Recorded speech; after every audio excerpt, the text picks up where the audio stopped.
공감복지 라디오. 임주연의 아름다운 동행, 예보보다 중요한 건 대비입니다. 재난 상황 미리 알고 대처하면 안전 지킬 수 있습니다. 공감복지에서 전해드리는 안전 한 스푼.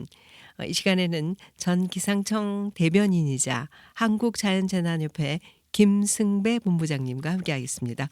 본부장님 안녕하세요. 네, 안녕하십니까? 네.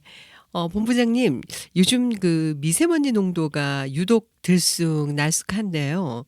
최근에 미세먼지 상황 전반적으로 어떻게 보고 계신가요? 네, 이제 계절적으로 미세먼지 농도가 높아질 때인데요. 원래 1년 12달 우리나라에서 배출되는 먼지의 양 같다고 봅니다. 그러니까 공장, 산업 또는 석탄 때는 화력발전, 수송, 주거, 이 분야에서 이제 미세먼지가 나오는데, 그런데 계절에 따라 우리가 미세먼지를 느낄 수 있거나 없거나 합니다. 비가 많이 오는 여름에는 미세먼지 못 느끼죠. 겨울철엔 사만사온이라는 용어가 있었는데 요즘엔 사만삼이라고도 합니다. 3일 추웠다, 3일 누그러질 때 어김없이 미세먼지 농도가 높아지는 상황을 말하는데요.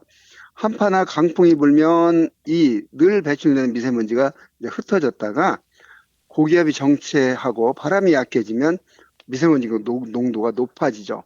거기에 서풍이 불면 서쪽에 있는 중국에서 우리나라 쪽으로 이제 미세먼지가 더해지기 때문에 농도가 유난히 높아지는데, 계절적으로 이제, 여름 비가 오기 전까지 미세먼지가 자주 나타날 시기가 됐습니다.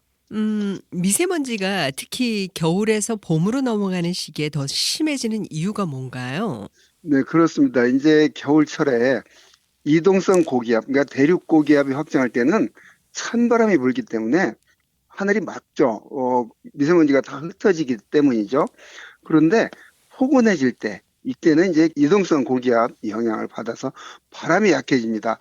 바람이 약해지면 늘 나오고 있는 미세먼지가 이제 농도가 흩어지지 않으니까 높아지는 거죠. 오염물질이 빠져나가지 않게 됩니다. 그래서 겨울철엔 또 연료 사용이 늘면서 우리나라에서 배출되는 미세먼지 양도 높아집니다. 특히 우리나라는 편서풍지대이기 때문에 서쪽에서 동쪽으로 공기가 흘러가거든요. 이 서쪽에 어느 나라가 있어요? 중국이라는 나라가 있습니다. 네. 거기에 이제 역시 겨울엔 난방을 하기 때문에 음. 그런 미세먼지 배출 양이 늘어나게 됩니다. 네. 근데 저는 이거 헷갈리는 게 하나 있어요. 네. 그 미세먼지와 초미세먼지의 차이 많은 분들도 헷갈려 하시던데 간단히 좀 이걸 설명을 좀 해 주신다면요. 미세먼지가 작은 입자인데 크기의 차이에 따라서 미세먼지, 초미세먼지 그럽니다. 그러니까 지름이 10 마이크로미터, 1미터에 100만 분의 1이 마이크로미터인데 10 마이크로미터 이하를 이제 미세먼지라고 합니다. 코 기관지까지 침투할 수가 있고 머리카락 굵기의 약 5분의 1 정도의 크기입니다. 초미세먼지는 이제 PM 2.5라고 하는데 입자 크기 지름이 2.5 마이크로미터 이하입니다. 머리카락 굵기의 약 30분의 1. 그래서 특히 초미세먼지는 폐 깊숙이 들어가서 혈관까지 침수할 수 있어서 건강에 아주 해로운데요. 세계보건기구는 초미세먼지를 1군 발암물질로 지정하기도 했습니다. 네. 말씀 듣고 나니까 갑자기 두려운 생각이 드는데 네, 폐까지 침입을 한다고 하니까 네. 그 미세먼지가 심한 날이요. 우리는 보통 이제 중국 영향이다, 뭐 국내 영향이다 이렇게 말이 많잖아요. 실제로 어떤 요인이 더 크게 작용을 한다고 보시나요? 제일 큰 건 이제 국내 요인이죠. 그러니까 우리나라에서 배출되는 먼지가 흩어지지 않고 있는 걸 이게 나타나는 건데 아까 말했듯이 서쪽에서 바람이 불어오면 그 서풍을 타고 중국 쪽에서 배출된 미세먼지가 우리나라까지 이제 이동해 오는 거죠. 특히 또 북서쪽에 내몽골 고원 또는 몽골에 사막 지역이 있습니다. 그런 황토 고원이 있는데 그래서 북서풍이 불거나 서풍이 불면 서풍은 중국의 동쪽 지역이죠. 이러면 원래 우리나라에서 배출되는 양이 뭐 이제 뭐 한 80% 정도 이제 외국에서 오는 게 한 20% 정도 이렇게 더해져서 유난히 미세먼지가 농도가 높은 날이 있습니다. 그때는 네. 외국에서 이제 온 게 더해지기 때문에 그렇습니다. 그렇군요. 네. 그 날씨 예보에서 미세먼지 좋음, 뭐 보통, 음. 나쁨 이렇게 나오는데요. 이 기준은 어떤 수치를 바탕으로 정해지는 건가요? 환경부가 정해놓은 대기 환경 기준에 따른 건데요. 아까 말한 2.5 마이크로미터 이하인 초미세먼지 이 농도는 좋음은 0에서 15 마이크로그램, 그러니까 1세제곱미터의 부피에 0에서 15 마이크로그램 정도 있을 때 좋음, 16에서 35 마이크로그램 있을 때 보통, 36에서 75 마이크로 정도 있을 때 나쁨, 매우 나쁨이 있는데 76 마이크로그램 이상입니다. 아까 또 미세먼지라고 있었잖아요. 10 마이크로미터 이하인 좀 네. 더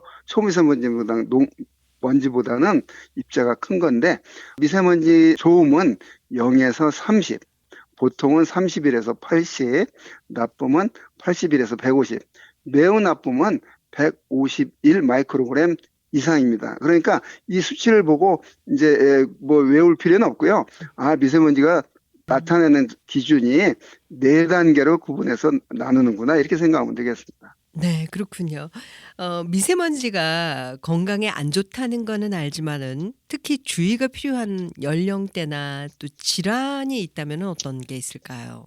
가장 주의가 필요한 분들은 노약자, 어린이, 임산부, 그 호흡기 질환자, 그 천식 환자 같은 그다음에 심혈관 질환자입니다. 특히 아까 말씀드렸듯이 초미세먼지는 혈관의 염증을 유발하고 혈압을 높이고 심혈관 위험 증가와도 관련이 있어서 그 고위험군, 그러니까 그 위험한 가능성이 높은 분들은 각별히 미세먼지에 대해서 주의해야 됩니다. 네. 그 미세먼지 농도가 높은 날에도 우리가 이제 '환기를 좀 해야 하나 말아야 하나.' 고민하시는 분들이 많으시거든요. 저도 문을 열어야 되나 말아야 되나 고민한 적이 네. 많은데 환기는 언제 어떻게 하는 게 좋을까요? 그러니까 아까 말한 미세먼지 농도가 매우 높음이라고 한 때, 그러니까 네. 그때는 사실은 이제 창문을 열기보다는 닫아두는 게 좋고요. 그러나 이 미세먼지가 높은 날에 그 아까 말한 높음 또는 보통 이런 때 완전히 안 하는 것보다는 음. 하는 게 낫습니다. 하루에 네. 한 두세 번 정도, 5 내지 10분 정도. 왜냐하면 좁은 공간인 실내보다 굉장히 광활한 그 바깥이 그래도 높긴 하지만 그 실내에서 꽉 닫아놓고 하루 종일 있으면 더 높다는 얘기죠. 네. 그래서 농도가 상대적으로 낮은 오전이나, 왜냐하면 오후에 해가 뜨면 이제 미세먼지 농도들이 이게 하늘로 뜨거든요. 네네. 그런 때 또는 비 온 직후 이런 때는 당연히 창문 열어야 되고요. 그다음에 환기 후에는 창문 열어 환기 후에는 공기청정기를 바로 가동을 해줘야 됩니다. 어찌됐건 밖에 이렇게 들어왔을 테니까요. 네네네.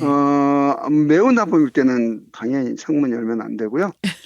그다음에 조리 후 또 실내 방안 음. 청소 후에는 짧게 반드시 환기를 하는 게 좋습니다. 네. 그 미세먼지를 피하기 위해서 개인 차원의 노력이랄까요? 어떤 것들이 있을까요? 미세먼지를 마시지 않아야 되죠. 그래서 불필요한 외출을 삼가야 되고요. 부득이 나갈 경우는 마스크에 그 미세먼지 걸르는 농도 수치를 표시하는 게 있는데 KF80 이상의 마스크를 써야 됩니다. 만약에 고농도 시에는 KF94 마스크를 착용해야 됩니다. 그만큼 더 미세한 입자를 걸러주는 수치인데요. 또 외출 후 손, 얼굴, 코를 반드시 씻어줘야 되고요. 실내는 물걸레질을 자주 해줘야 됩니다. 공기청정기는 창가에다 두는 것보다 그 방 가운데 두는 것이 더 효과적입니다. 네. 그렇군요. 그 요즘은 이제 미세먼지 예보로 앱이라든지 문자 알림이 많잖아요. 근데 미세먼지 정보 어떻게 확인을 하면 좋을까요? 네, 그 환경부의 에어코리아나라고 있거든요. 그 전국의 미세먼지 농도를 보여주는, 또는 기상청의 날씨 누리, 또는 지자체가 문자 알림 서비스를 이용해서 제공하는 정보, 이런 서비스를 활용하는 게 정확한 그 미세먼지 수치 농도를 파악하는 데 도움이 될 겁니다. 네. 자, 마지막으로 미세먼지 관련해서 전하고 싶은 당부나 조언 한 말씀 부탁드리겠습니다. 네, 미세먼지는 우리가 이 땅에 살고 있는 한 피할 수 없는 문제거든요. 그래서 완전히 피할 수는 없지만 이제 관리할 수 있는 그런 환경 문제입니다. 미세먼지를 근본적으로 없애기 위해서는 우리가 공장을 돌리지 않아야 되고 화력 발전을 멈춰야 되고 자동차를 멈춰야 되고 냉난방 안 해야 되거든요. 이제 그럴 수는 없거든요. 네. 그래서 나쁨 이상이면 그 야외 활동을 자제하고 고위험군은 사전 예보 단계부터 관리를 해야 됩니다. 마스크 쓸 때는 코를 꽉 밀착되도록 하는 게 올바른 마스크 착용법이기도 합니다. 그래서 무조건 불안해하기보다는 미세먼지에 대한 예보를 확인하고 그 상황별 대응 요령을 숙지해서 적절한 그 대처, 아까 말씀드렸듯이 마스크 착용하고 뭐 이런 것들을 대처하면 도움이 될 겁니다. 네. 미세먼지 피할 수 없다면은 제대로 이제 잘 대처를 해야 될 것 같다라는 네. 말씀을 해주셨는데 미리미리 자주 체크하면서 현명하게 안전하게 우리 스스로 건강을 잘 지켜야겠습니다. 자, 오늘 말씀 감사드리고요. 지금까지 한국자연재난협회 김승배 본부장님과 함께했습니다. 본부장님 감사합니다. 네, 감사합니다.